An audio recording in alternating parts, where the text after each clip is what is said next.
hardest working man in sports, Jon Machota from The Athletic. My man is everywhere. He came up with something very interesting content. 12 Cowboys who could have a bigger role this season. And I want to see what you guys think about this as we go through these 12 names. And the first one is an interesting one because Bobby and I were talking about it on the Love of the Star this morning because we're doing the offensive line.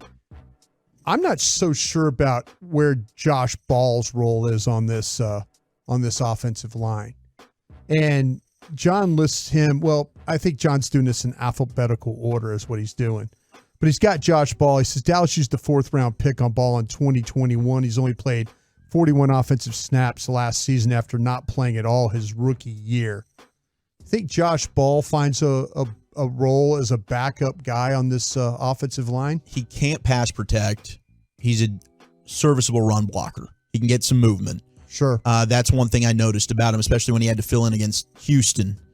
But I don't think Josh Ball's making the team. I don't either. I think this is going to be one of those situations where the Cowboys are going to have to admit, much like they did with Tristan Hill, we didn't hit on this one, and we need to move on. If it comes down to Josh Ball or Awesome Richards for that last spot, give me Awesome. Please give me Awesome Richards. And I know they're trying to find a spot for Josh Ball. So they never should have brought him in. Just a terrible idea. If you're going to take a guy that beat up girls throughout college, he better be an absolute badass that's falling to the 5th round. Not I think we might be able to coach this guy up. He's a little soft and unathletic. The hell you doing, man? Yeah. You're bringing a bad guy onto your team.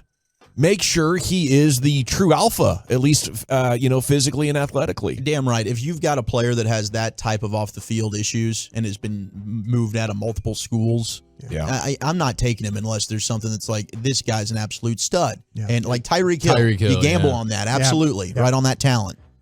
The next one is Daron Bland. We all kind of believe that Daron Bland could be a guy, could be your starting nickel corner, right? Slot corner. Yeah. I think Daron Bland has a chance to lead the team in interceptions again, too. Yeah. He was also a guy that we talked about, a player that might regress just because he was so good his first year. Yeah, can he duplicate that? He raised the bar too high. Yeah, that's what we were talking about that on our show today. No slumpage. Damone Clark would be the next one.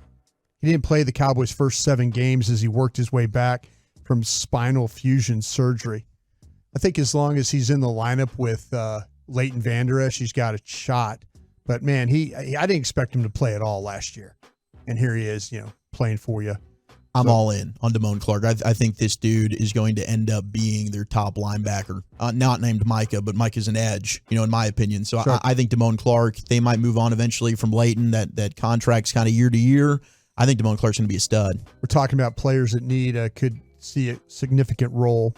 Malik Davis, running back, says somehow someone needs to step up as the number 2 running back with Ezekiel Elliott no longer on the team.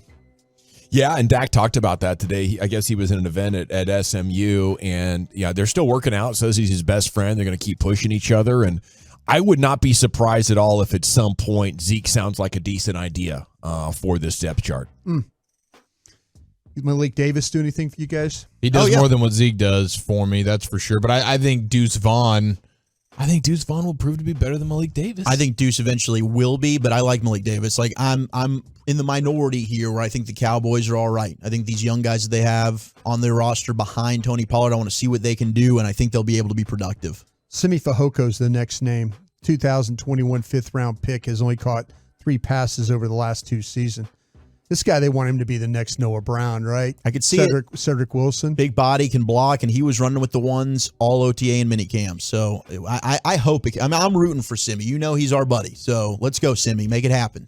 Jake Ferguson's the next guy at tight end. They're saying with Dalton Schultz now with the Texans, the number 1 tight end job is up for grabs. I think that Jake Ferguson needs to be a guy that having more of a responsibility on this team, right?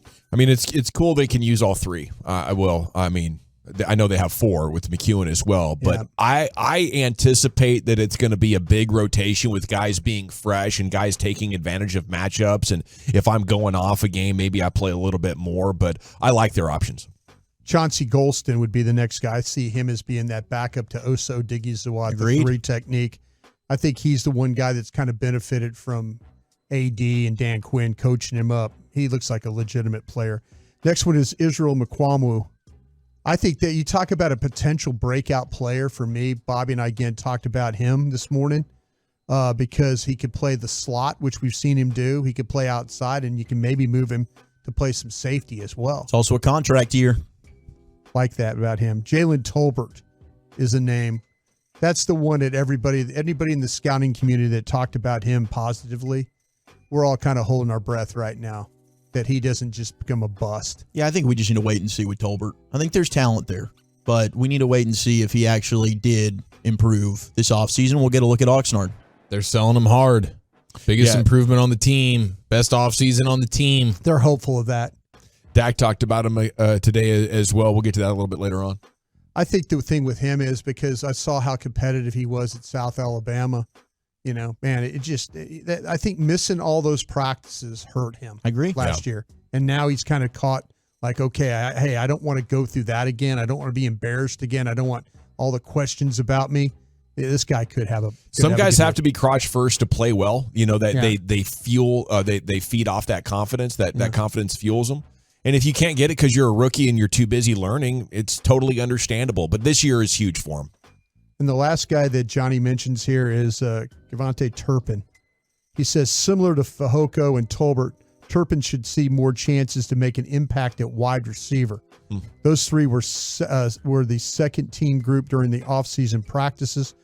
Turpin only played 62 offensive snaps last season. The Cowboys would like for his speed and athletic ability to be a bigger factor on the offense. That would be a lot of fun. All right, so of all these guys, you get to make one your guy. Who is it?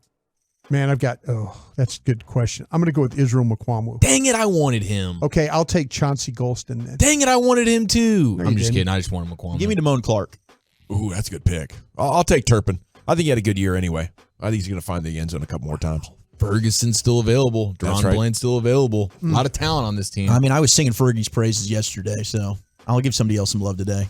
Thank you, Brian. Thank you. 817 says maybe don't draft guys with domestic violence history at all as far as the Josh Ball comments go. And I think that's a valid way to approach it. If you want to be the team that says no to all domestic violence guys, that's fine.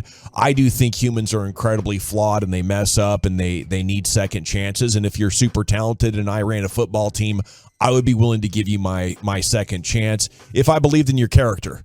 I don't want to bring in somebody that's going to be reckless and be a jerk to people potentially in my organization or my city. But if I do feel like it was, a mistake and you're super talented and it won't happen again, I'd take you. Hey, watch your mouth, woman. That's a lot like what John Snyder was telling me about Pete Carroll. Yeah. Like John didn't want anything to do with those guys. But he's like, give me those guys. I can coach these guys. We'll be fine.